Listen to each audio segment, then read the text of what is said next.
The human animal is the only species on Earth that kills its own kind without a biological purpose.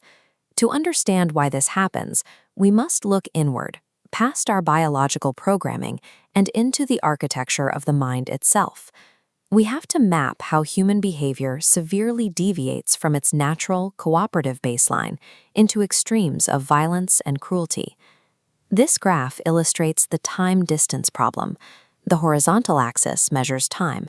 The vertical axis measures behavioral deviation from a normal baseline. The gray arrow represents the missing bridge to extreme, highly destructive deviations over a short period.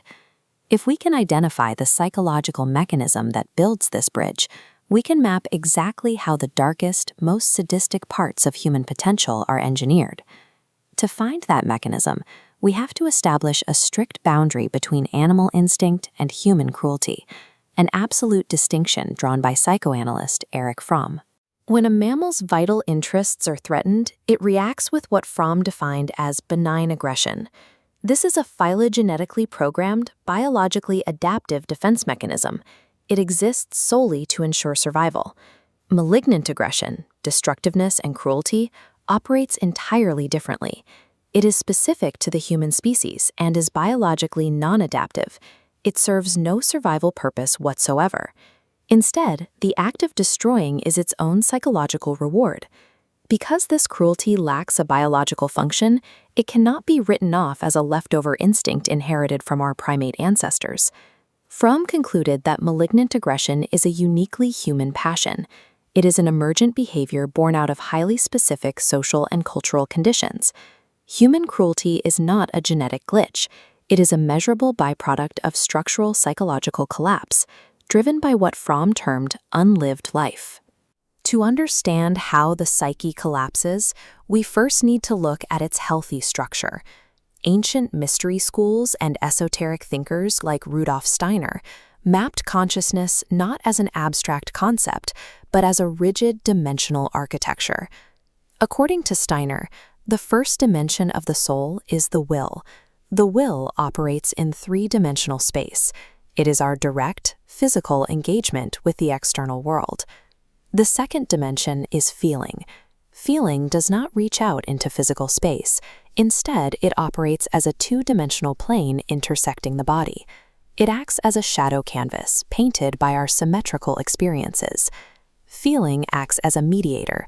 It takes the physical inputs from the left and right sides of our perception and allows them to pool and rest in the center of our being. The final dimension is thinking. Thinking exists completely outside of spatial movement, operating strictly as a one-dimensional vertical axis within the head. In a healthy, spontaneous human being, these three dimensions are integrated seamlessly.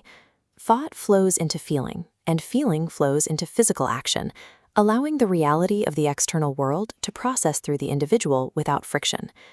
By tracking exactly how this specific geometric integration breaks apart, we can pinpoint the exact moment where human consciousness fractures and turns toxic. The philosopher Jiddu Krishnamurti observed exactly how the modern intellect forces this fracture. He identified a mechanism called psychological time. This is not chronological time, measured by a clock. It is the mental interval, the delay between an idea and an action. When psychological time is introduced, the architecture of the soul severs. The one-dimensional axis of thinking completely detaches from the three-dimensional volume of the will, creating a wide, empty void. The mind forces this gap as a defense mechanism. Direct action in the present moment is unpredictable and dangerous. To avoid that danger, the intellect retreats into ideological safety, building a shield of concepts rather than engaging with reality. This manufactured gap of psychological time isolates the human organism. It is the exact location where we lose our spontaneous connection to reality.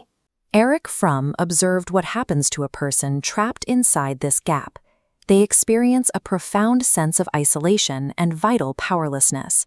This state is triggered by psychic scarcity, an environment so lacking in stimulation or joy that the human faculties literally freeze up. The psychoanalyst Karen Horney mapped how the mind survives the terror of this impotence. To endure the feeling of being weak and contemptible, the psyche constructs a neurotic fiction, an idealized image of itself. Built squarely within the void of psychological time, this idealized self acts as a rigid, crystalline armor against the unpredictability of the outside world. Maintaining this fiction requires what Horney calls the search for glory. It is a compulsive drive to prove superiority, whether by acting perfectly saintly or ruthlessly cynical. But the architecture has a fatal flaw. By shifting all energy to the idealized image, the real self is entirely abandoned. The individual becomes completely dependent on endless external affirmation to keep the structure from collapsing. This rigid, false architecture traps the individual's natural life force inside an artificial void, turning the psyche into an explosive internal pressure cooker. When that pressure builds, we hit Fromm's thermodynamic equation of destructiveness. The core biological axiom of human existence is that life possesses an inner dynamism. It actively tends toward growth, expression, and expansiveness. Inside the neurotic mind, this natural expansiveness collides with the rigid walls of isolation and the fragile perimeter of the idealized self. The energy cannot pass through. When the drive for life is thwarted, the energy undergoes a process of decomposition. It turns rancid, transforming into an aggressive force directed entirely toward destruction. This is the exact origin of the sadistic trend.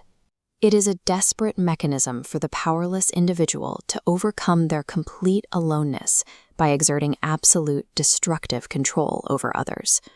Inflicting suffering, finding fault, or demanding insatiable compliance are not expressions of strength. They are counterfeit replacements for actual, lived experience. Human cruelty is never a spontaneous biological drive. It is a highly toxic, direct byproduct of an unlived life. This sadistic architecture ultimately destroys its host. Karen Horney noted that the destructive individual lives in a state of extreme, perpetual anxiety. The sadistic character carries a subconscious terror. They feel like they are carrying a highly volatile bomb within themselves, always on the verge of detonating. This creates an escalating panic cycle. The more they destroy, the more they violate their own human decency. This requires tighter, more exhausting self-control to keep the explosive elements in check.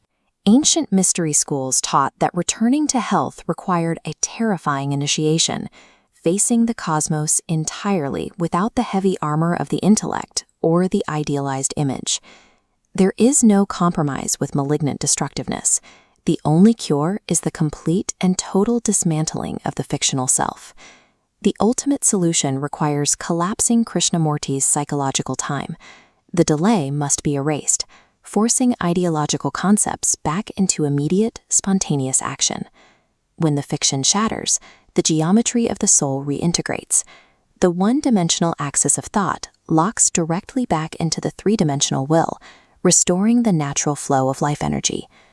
Looking at this graph again, we can see the real-world behavioral shift. As psychological time collapses, the individual's trajectory reverses. They move from extreme deviations of the desired point back down the distance axis, returning to the baseline of normal, cooperative human interaction. To conquer the architecture of human destructiveness, one must abandon the search for glory, endure the raw vulnerability of the present moment, and find the courage to actually live.